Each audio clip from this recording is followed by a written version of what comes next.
Hey guys, what's up? So I really hate the word that I'm about to use, but I can't think of any other term for it, so here it is. I'll just say it.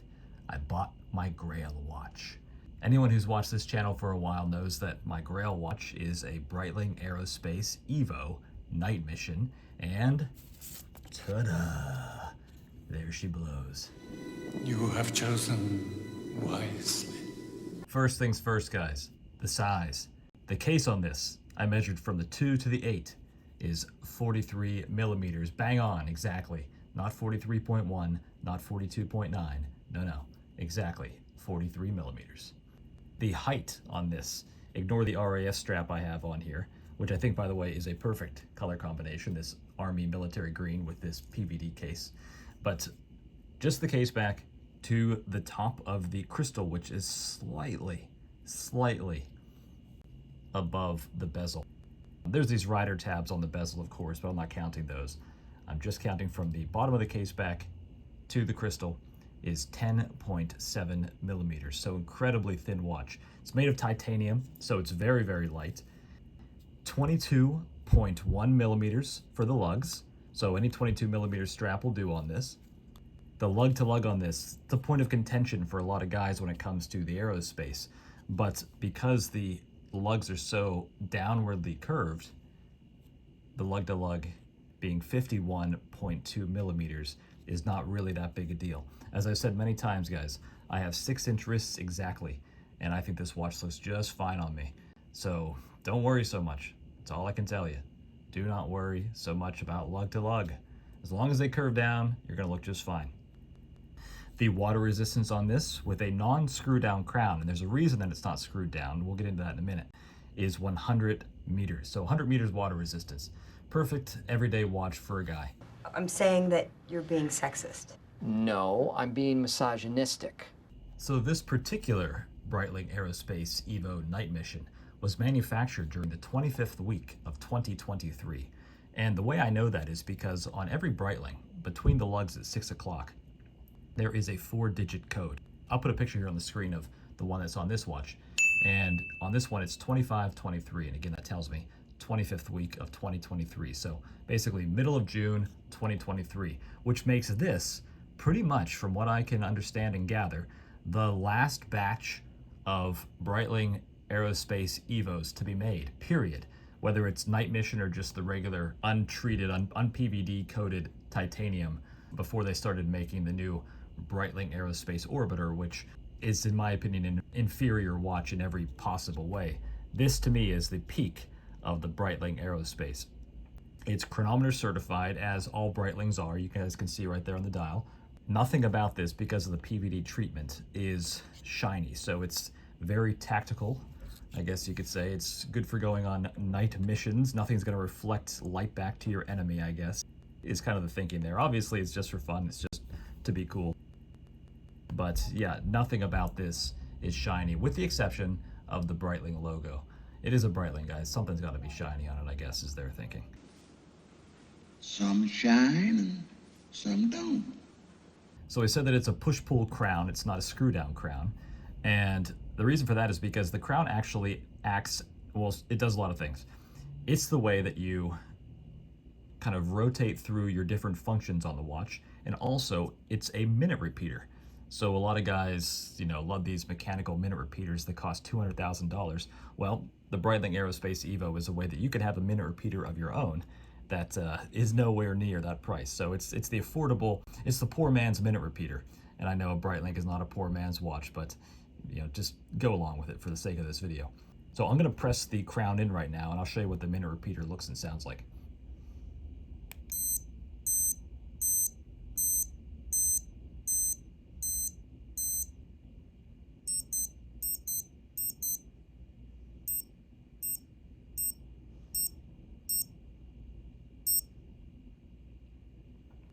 So yeah, that tells me that it is 8:51 if I counted correctly. So there's the main beeps for the hour, there were 8 of those, and then there's a little different kind of beep for every 15 minutes, and then the individual beeps for the final, in this case, 6 minutes. So, or maybe it was 5. I think I counted wrong. I'm not very good at math, I'm not a smart man. But I know what love is. And what it also does, the crown, is if you give it a turn, it goes through your functions. So now instead of the day date, I have the date and the running seconds. I don't know if you guys can see that or not. Hopefully you can. I'm going to give it another turn. And now is the actual time, 8:52. And you guys can see I actually had to give it 2 turns to get it to work. You kind of get on a roll with it. It's an interesting thing. If you don't get it just right, it doesn't change the function. But once you get that motion down, once you commit it to muscle memory, it becomes much easier. The first day I got this watch, I was really frustrated with it actually. I was like, I cannot get it to do what I want it to do. But now it's, kind of second nature. Let's see. I should have said it was second nature because then it's gonna make a fool of me on camera. You guys can see the screen just went off. That's kind of like a power saving mode. The time still works as far as the analog time goes, but it turns the screens off that way, save a little bit of battery. From what I understand, the battery on this lasts anywhere between 3 and 5 years, depending on how much you use the, digital display functions. I'm gonna turn it again. And now we've got the alarm. I haven't set it. You guys can see the OF stands for off. I like to think it stands for OnlyFans though.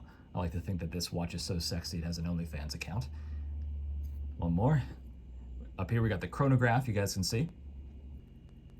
Every time I see that I just think Christine. I don't know why, I don't even know Christine, but CHR. I don't know, like couldn't they have just written chronograph up here? But they didn't, they abbreviated it. And so yeah, that's that function. If I press it, boom, the chronograph starts. If I did it, there we go. And then one more, holding it down, I believe, will reset it. There you go. We got a second time zone on here. I don't really mess with that too much. I don't have much need for it because I can count. I mean, I guess there are some people out there in the world who really need to know a second time zone.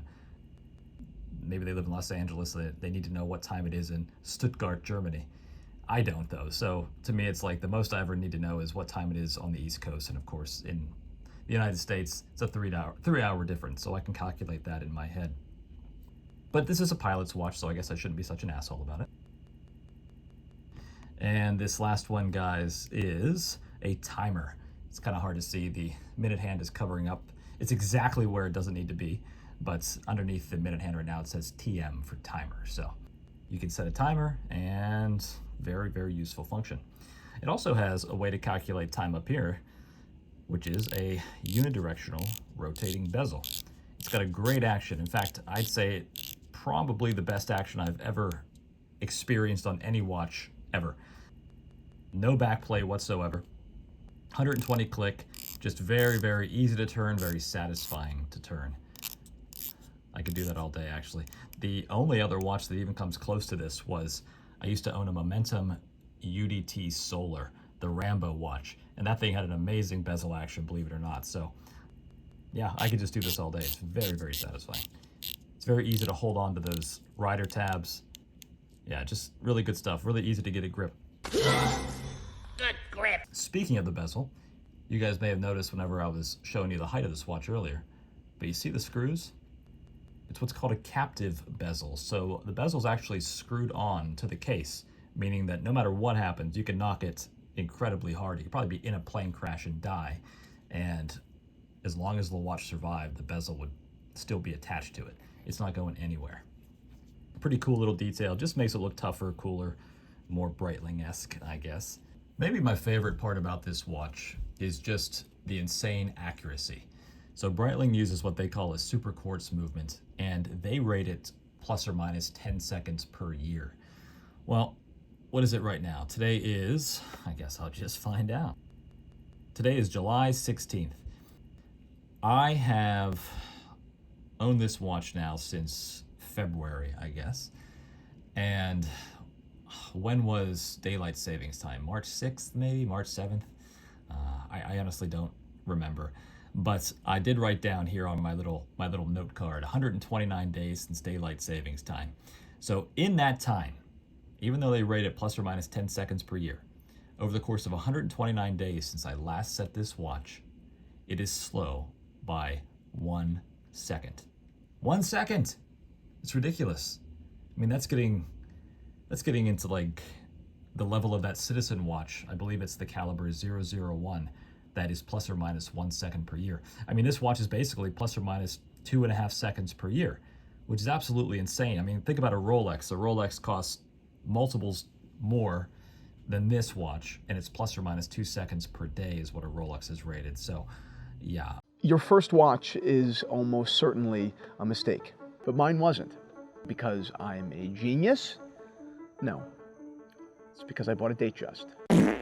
From most angles, it doesn't even look like there's a crystal on the watch. Really, really impressive. Definitely the most impressive anti-reflective coating that I've ever seen on any watch ever. The crown is signed with the Breitling B. And that's good. I like that the Breitling B is on there somewhere. I'm just happy they didn't screw people over and put only the Breitling B on the dial like they're doing with a lot of their modern watches. I love this B wings anchor logo that Breitling's been using on their professional watches for the past, I don't know what, 40, 50 years. I just think it looks badass. It's my favorite logo in all of watchdom, so I'm really happy that this watch has it. So I'm going to show you guys the case back. The case back is really interesting. I love the solid case back, and this one provides one, and it also provides a lot more, and that is all these conversion tables. See these conversion tables going around here? Now, I have absolutely no idea how to use them, but it's cool to know that they're there. I guess you can, if you really knew what you were doing, you can convert a liter into a pound, into a kilogram, into a gallon, into a UK gallon, and a US gallon. So I don't really know how helpful that would ever be, but it's a cool little thing to have. That's really the only thing. I bought this watch used, and there's one scratch right back here on the case back. Honestly, I think that's why the guy sold it for as cheap as he did. It just, yeah, and like, who's ever going to see that? Who cares? But yeah, that knocked a lot of money off the price, so I'm very happy that scratch is there. That's my favorite scratch on any watch that I have. I think an interesting thing here is the case back doesn't screw down. It's actually been screwed in. So there's these 6 screws that are holding the case back down, which just seems like a nice little fancy touch. You wouldn't see that on most watches, but on a Breitling, I have a Cartier Pasha, and the Cartier Pasha has that as well. The case back is screwed on. And I'm pretty sure that that watch also has 100 meters water resistance, so pretty cool. Just a cool little detail. And it is kind of nice to know that if I ever needed to get down in there myself, they say never ever change the battery on an Aerospace yourself because you can really fuck it up if you don't know what you're doing. But it's nice to know that if I ever did have to, for some reason, I could get in there without much trouble. I could just take a screwdriver and get that case back off. I'll show you some straps that came with it.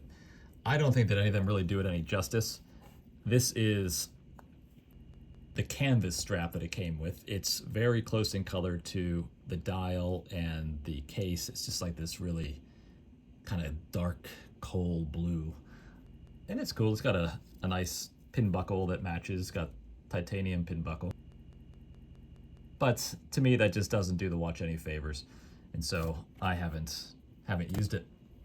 It's also got a rubber strap, which is nice to have, especially if you ever want to go swimming with this watch. Although, if I were going to go swimming with it, I would still use this RAF strap. I trust it more, and I just think it looks the best. But the rubber strap here says Breitling, and it's also got a titanium pin buckle with matching PVD. This is the kind of stuff that makes people hate Breitling, because I think most people would look at this strap and just be like, man, that is obnoxious. And I get what they're saying. And I even think that I used to think that myself, but Breitling is a company that really grew on me. I never would have believed that I would love Breitling the way that I do now, but yeah. What can you say, guys? Tastes change. You mature. You learn to see things like a man. Maybe even more so than the military green strap that I have here. I think that this might be the perfect combination, and that is a D Model Chronissimo strap.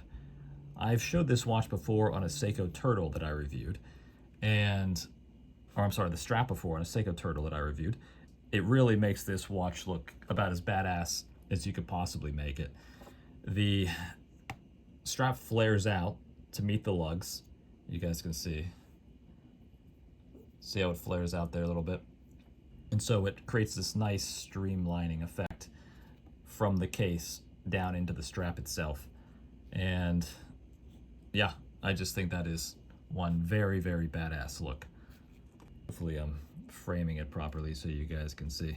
You show me an Aerospace that looks better than that, and I'll give you a I don't know if you've noticed, but there is no running second hand. Maybe it's one of those watches where you're like, something looks off about that. I can't quite place it. What's wrong with that watch? It looks weird. Well, there's no running second hand. The only way to know what the seconds are is to switch over to this. I did a quick turn of the crown there, and you can see the running seconds there. But on the 30th second, watch the minute hand. See how the minute hand bumped over? So the minute hand only moves once every 30 seconds, and that's a really great way to conserve the battery. And I also should say, guys, I'll try to get it in the shadow here while we wait. I don't know if it's going to show or not. It's happening right now, but it might not be dark enough here to see. So let's watch that minute hand. There you go. But this not only has lume on the numerals and the hands and the bezel pip. I shouldn't say all the numerals because the 3, 6, 9, and 12 doesn't have any lume whatsoever. That's one weak point about this watch. I wish they'd have maybe a little dot of lume on those spaces just so that you can kind of keep track of where the hour hand is in the middle of the night. But the lume that is there on the 1, 2, 4, 5, 7, 8, 10, and 11 and the lume pip on the rotating bezel is excellent. And I'll do a lume shot here at the end of this video like I always do so you guys can check it out. But just fantastic lume. A fantastic, fantastic watch. I don't know, guys. It's almost too nice for me. It's, you know, that's the one thing about Breitling. It's like a status symbol, and I don't like that. I have no status. I just like the watch, you know, like I'm not trying to say anything to anyone who happens to see it on my wrist. I'm not trying to show off. I got it for a good price. I just think it's absolutely badass. I like the way it looks, and that's the end of it. And I don't say that from a place of low self-esteem or anything.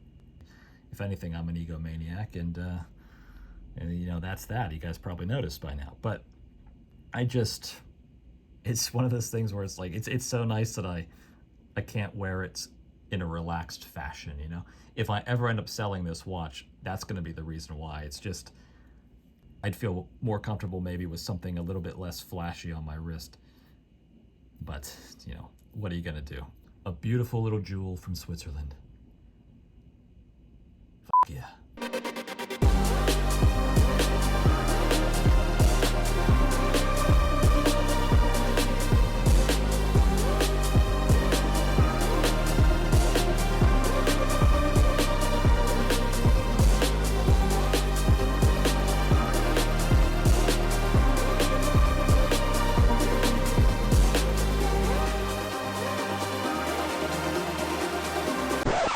Do not get into watches.